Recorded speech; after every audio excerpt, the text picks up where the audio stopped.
La Chine et l'ASEAN constituent les économies leaders de la période post-pandémie. Donc cela revêt beaucoup de sens pour elles de travailler ensemble, en particulier sur les marchés financiers afin de maintenir l'élan actuel croissant tout en augmentant les flux de capitaux transfrontaliers.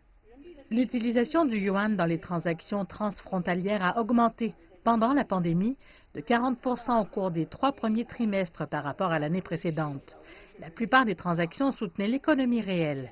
Les avoirs des investisseurs étrangers en actions et en obligations libellées en yuan ont augmenté au cours de la même période et 50% des transactions transfrontalières en yuan ont été effectuées par le biais de la négociation de titres.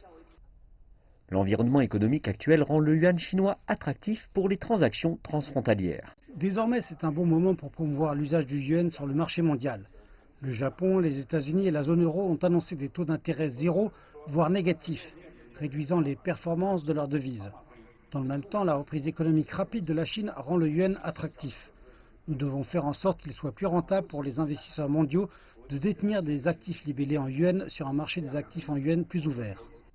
Une question demeure clé dans la promotion du yuan dans les transactions régionales entre la Chine et les pays de l'ASEAN.